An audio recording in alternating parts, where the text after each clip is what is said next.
Un saludo a todos. El día de hoy vamos a hablar sobre las dificultades en la enseñanza de las matemáticas para la toma de decisiones, un caso de política pública. Presentamos el doctor David Juárez Luna y un servidor, el doctor Rodolfo García del Castillo. Cuando nos enfrentamos a un problema público, construimos primero una aproximación. Hay que entender que los problemas públicos nacen de un conjunto de condiciones iniciales que deseamos cambiar. La respuesta que construimos está orientada justo a orientar ese cambio. Se crea una hipótesis de solución. El problema, dentro de la hipótesis de solución, nos permite ir creando puentes entre las condiciones, las formas como estas se mueven y los resultados posibles que encontraremos en el futuro. Con los problemas públicos debemos tener en consideración que incluiremos variables tanto cuantitativas como cualitativas. Por otra parte, los problemas no existen en la realidad. Cuando estamos frente a una realidad social, nosotros construimos el problema. Tomamos un conjunto de datos, establecemos criterios, delimitamos cuáles son los campos en los que actuaremos, elegimos un conjunto de criterios a optimizar que transformamos en variables independientes y dependientes y con esa base construimos un modelo para buscar probables soluciones. Cuando utilizamos estudios de caso y en este particular trabajo, lo que pretendemos conseguir en el alumno es el aprendizaje de los siguientes puntos. Primero, que consiga una descripción ordenada y esquematizada del problema, que sea capaz de construir el problema, con esa base elaborar un conjunto de hipótesis de solución, usando teorías y herramientas matemáticas, buscar, encontrar las vías a través de las cuales el gobierno actuará buscando determinados resultados y por último analizaremos las soluciones a las que llegamos. El caso que usaremos es el del cambio de luminarias en la ciudad de Mérida, Yucatán, y tocaremos básicamente 4 puntos. El primero, el problema de política pública. El segundo, los elementos para analizar la toma de decisión. El tercero, las probables soluciones y las nuevas alternativas. Y el cuarto, una serie de reflexiones finales. El punto número 1, el problema de políticas públicas, la descripción del caso, cómo vamos a agrupar los hechos. En esta lámina encontramos dos partes. Del lado izquierdo de la pantalla aparecen las cosas que vamos a proporcionar a los participantes. Del lado derecho, aquellas que esperamos que los participantes construyan con nosotros. En el punto número 1, les proporcionamos una narración general sobre una situación problemática en la cual se incluyen actores, recursos y reglas institucionales, que son justamente los 3 componentes a través de los cuales observamos una política pública. Una vez que les proporcionamos la narración, pedimos que sistematicen los hechos y los conviertan en esquemas comprensibles con relaciones lógicas entre sí. Para esto, podemos echar mano de los mapas mentales o bien de cualquier otro método que nos permita ir ligando variables. En el punto número 2, abordamos la construcción del problema. Eso lleva a los participantes a la identificación de variables, a las vinculaciones entre dichas variables y al reconocimiento de la complejidad del problema. Los problemas públicos, estos en los que participan muchos actores sociales y confluyen intereses diversos, por lo general son poco fáciles de llevar a relaciones simples de causalidad. Nos obligan a pensar en varias relaciones y nos llevan a entender condiciones complejas de vinculación entre participantes. Sobre esto nos detendremos más adelante. En el punto número 3, nosotros identificamos una línea de tiempo y marcamos puntos de decisión.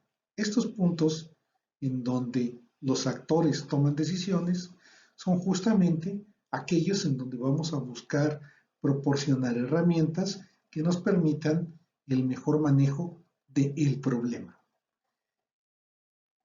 El alumno que trabaja con nosotros tendrá que definir los objetivos considerando la importancia del objetivo, los criterios cuantitativos y los criterios cualitativos. En el punto número 4, nosotros discutimos sobre la información y los datos disponibles para construir la solución. Tengamos en consideración que en muchos casos no se posee todo el conjunto de datos deseable y tendremos que enseñar al alumno cómo debe echar mano de los datos que tiene o buscar los que tenga más a la mano para completar el panorama que le permite armar un modelo. Deberá validarse la pertinencia, la disponibilidad y la utilidad de la información por parte de nuestros participantes. Nosotros proponemos un conjunto de métodos de solución, pero el alumno o participante va cuestionando sobre la validez e importancia de esos métodos, hasta dónde pueden llegar, qué aportan a la comprensión del problema y por supuesto a la solución del mismo. En el último punto discutimos los resultados y junto con los participantes evaluamos los pros y los contras de las herramientas que usamos. El caso sobre el que vamos a trabajar es el cambio de luminarias que se dan en el Ayuntamiento de Mérida en el periodo de 2010 a 2012 y que posteriormente tienen un impacto sobre los gobiernos municipales subsecuentes. El punto de arranque fue el otorgar a una empresa, ABC and Leasing de México, la probabilidad del manejo, mantenimiento y reparación de las luminarias de Mérida. Esto lo hizo un gobierno priista. El cambio de las luminarias fue muy debatido en los medios y altamente cuestionado por los ciudadanos, porque la calidad de la iluminación disminuyó mucho. ¿A qué se debió fundamentalmente esta caída en la calidad? A que el tipo de luminaria que se instaló fue una luminaria LED, pero en esos momentos, a nivel nacional, no existía una norma oficial mexicana que determinara las características que deberían tener esas luminarias. Y esto condujo a que la instalación que se hizo no cumplió con las expectativas que se esperaban, generando baja luminosidad y algo que se conoce como efecto cebra, estas líneas que se presentan con las iluminaciones deficientes. Claro que esto provocó por parte de la ciudadanía un marcado descontento. Justo en la elección siguiente, el Partido de Acción Nacional y su candidato propusieron entre sus iniciativas el cambiar esas luminarias y garantizar nuevamente a la ciudadanía una mejor calidad en la iluminación. Este es justamente el punto de partida y en la pantalla están ustedes observando cómo se fueron moviendo las cosas dentro de este caso en específico. El diagnóstico que se elaboró por parte de las autoridades fue más o menos el siguiente. Alrededor de 82.430.000 luminarias, que eran con las que contaba la ciudad de Mérida. De ese total, 14.000 se encontraban sin funcionar. Las luminarias instaladas se encontraban muy lejos de las especificaciones señaladas en las NOM, en las que existían y en las que a lo largo del proceso se crearon. Solamente funcionaban 2 vehículos para hacer frente a la operación de mantenimiento y reparación. Mediante un muestreo estadístico se determinó que el sistema presentaba anomalías dictaminadas por peritos en la materia. Debemos detenernos en un conjunto de información relevante. Primero, observemos que hay un cambio de gobierno municipal del PRI al PAN y entre las promesas del Partido Acción Nacional y su candidato y posterior presidente municipal, Renán Barrera, aparecía justamente la mejora y el cambio de las luminarias LED que habían sido instaladas en el periodo anterior. Al llegar a la alcaldía, Renán Barrera desconoció el contrato que se había hecho con ABC Leasing, la empresa contratada para la gestión de luminarias, y sin tener un fallo jurídico, comenzó el cambio de luminarias. Ya especificamos cuál es el total de luminarias que tenían, pero el primer paso es en verdad llamativo. Se autoriza el cambio de 73.000 luminarias, mayormente de tecnología anterior, es decir, de vapor de sodio y no de LED. Observemos 3 cosas con respecto a este punto. Primero, las luminarias de vapor de sodio consumen más energía que las de LED, son menos eficientes en términos energéticos, pero el tipo de iluminación que proporcionan, particularmente en este caso, es mucho mejor, dado que las LED que se habían instalado estaban fuera de las especificaciones internacionales y después de las nacionales que se definieron en los siguientes años. En pocas palabras, iluminaban muy mal. Por tanto, la ciudadanía pensaba que era mucho mejor regresar a las antiguas luminarias de vapor de sodio. Punto número 2. Estas luminarias también producen contaminación, pero son mucho mejores para soportar las variaciones de voltaje en el sistema en general. Esto va justamente en contrasentido de una de las ventajas que las LED siempre dicen tener. Las LED, si bien ocupan mucho menor cantidad de energía, no son tan resistentes a este tipo de variaciones y eso hace que los recambios tengan que ser más frecuentes. Por lo que una valoración adecuada de cuál de las dos opciones era mejor tendría que haber incluido al menos un proceso de valoración de la duración y cambios de LED para contrastarla contra la duración de la de vapor de sodio. Punto número 3. La tecnología está orientándose cada vez más hacia el uso de luminarias LED, pero con una tecnología superior a la que se utilizó en la ciudad de Mérida en esos momentos. Otro punto a considerar es el costo de mantenimiento. Este costo de mantenimiento aumentó en la administración de Renán Barrera porque se entró a todo este proceso de cambiar las luminarias.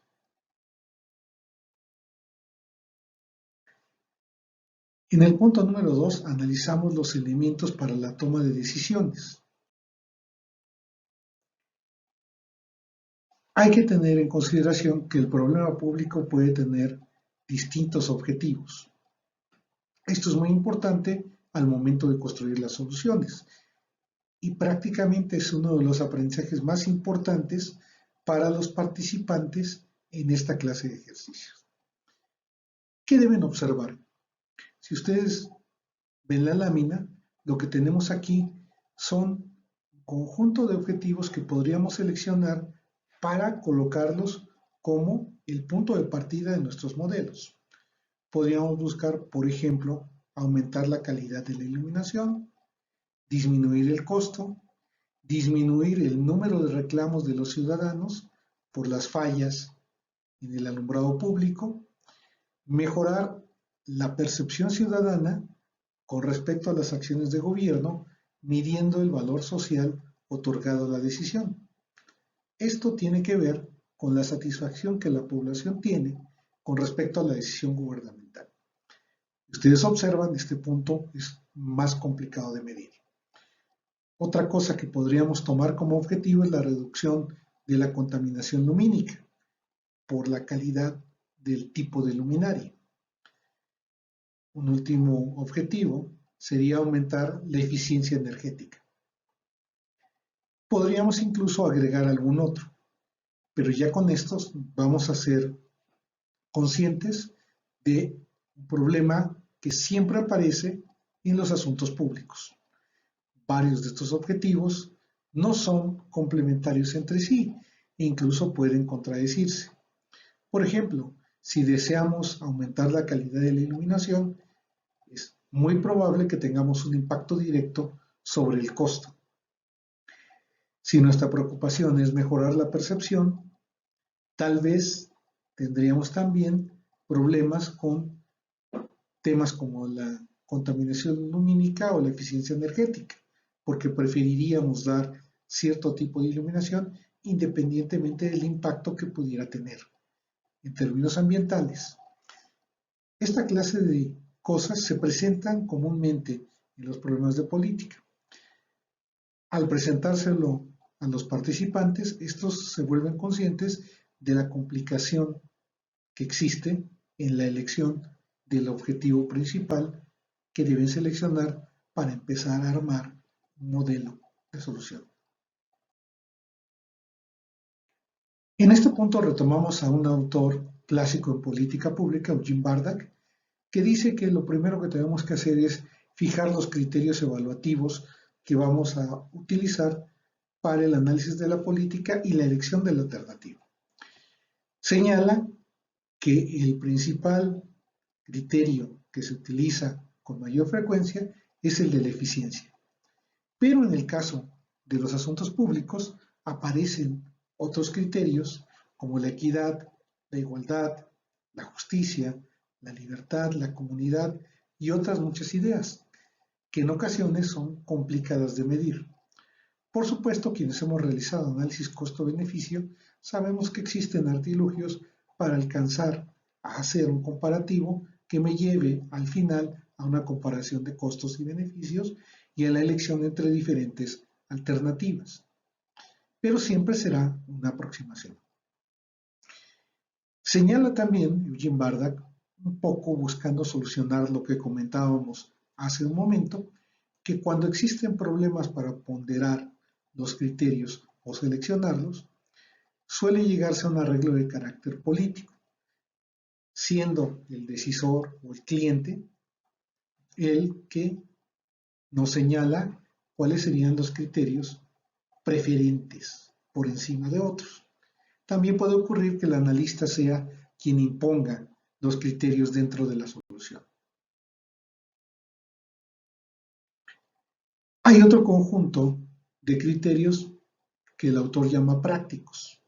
Por ejemplo, el hecho de que la solución que se proponga deberá alinearse con la ley, deberá ser aceptable políticamente, es decir, tener viabilidad, que al menos no tenga el rechazo de la ciudadanía o de demasiados actores que compliquen su ejecución, debe tratarse de una solución sólida y podemos también echar mano de criterios en modelos de optimización como los que se utilizan tradicionalmente en la programación lineal, en donde trazamos un objetivo principal, determinamos una función y después mediante una solución de carácter generalmente matricial, llegamos a elegir la alternativa que es superior a las demás.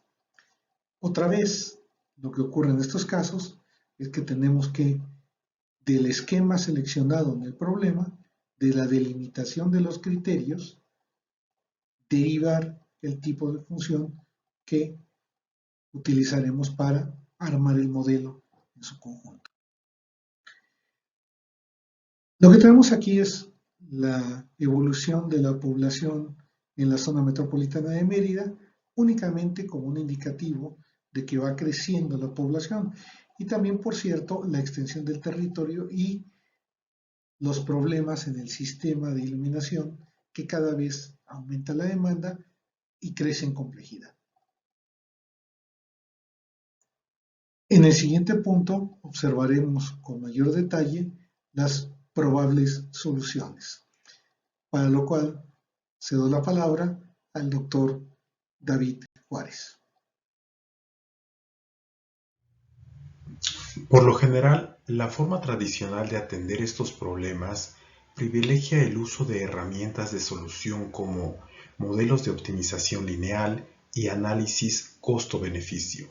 Sin embargo, dadas las características de este problema, sugerimos el uso de modelos que incluyan dinámica en el tiempo.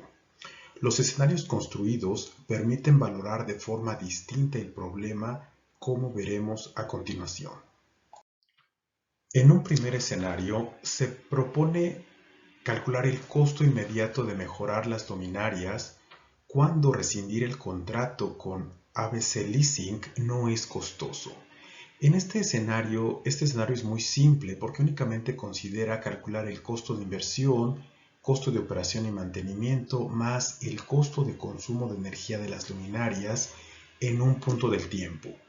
Realizar este cálculo únicamente requiere de pues algunas operaciones básicas, pero cuando el costo de mejorar las luminarias incluye el hecho de que rescindir el contrato con ABC Leasing es costoso, requiere ya el hecho de calcular el costo, pero a través del tiempo.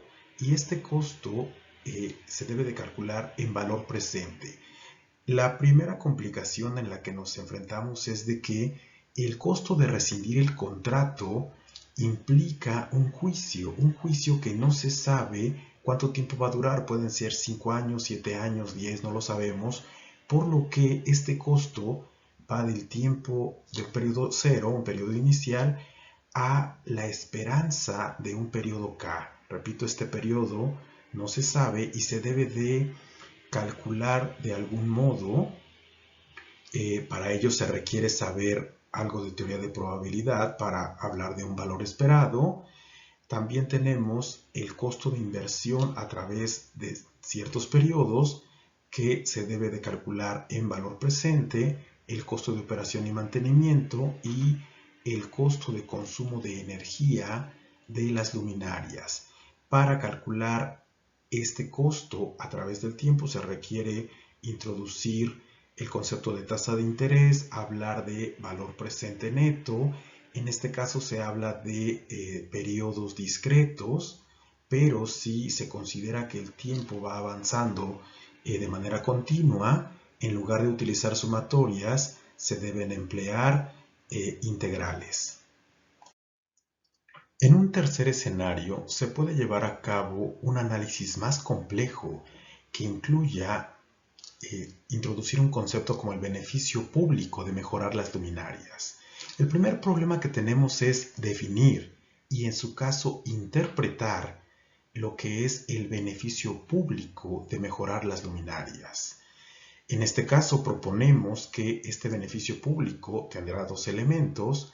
Por un lado está el valor social de mejorar las luminarias, donde el valor social es la percepción que la población tiene sobre las acciones del gobierno. ¿Cómo podemos medir este valor social? A través de encuestas, por ejemplo, pero una vez que se mide hay que calcular su valor presente y para ello nos enfrentamos nuevamente en el hecho de que no sabemos cuántos periodos serían los adecuados para medir este valor social. Por eso es de que el periodo final se expresa aquí como una esperanza. El segundo componente es el costo social de mejorar las luminarias, donde este costo social generalmente está asociado a externalidades negativas, donde se podría hablar, por ejemplo, de contaminación lumínica. De igual manera, medir estas externalidades pues depende en cierta forma de la percepción social, y una vez que se logran medir, si es que es posible, se deben de calcular el valor presente neto para tener una aproximación de lo que sería el beneficio público de mejorar las luminarias. En un análisis aún más complejo pero más completo, este valor social y el costo social de mejorar las luminarias incluirían interacciones entre diferentes sectores de la sociedad, pero estas interacciones deben ser analizadas de manera obligada con teoría de juegos dinámicos. Para abordar teoría de juegos dinámicos se requiere saber cálculo diferencial, cálculo integral, optimización restringida, propiamente teoría de juegos, teoría económica, pero emplear teoría de juegos dinámicos para analizar políticas públicas tendrá un análisis más completo. Lo anterior nos lleva a las siguientes reflexiones finales. La enseñanza de las matemáticas suele provocar serias resistencias entre estudiantes de ciencias sociales. Mucho de esto se debe a la escasa preparación de los docentes por trabajar aplicaciones prácticas a problemas reales. Los problemas públicos implican un alto grado de complejidad tanto en el número de variables implicadas como por sus interrelaciones y comportamiento en el tiempo.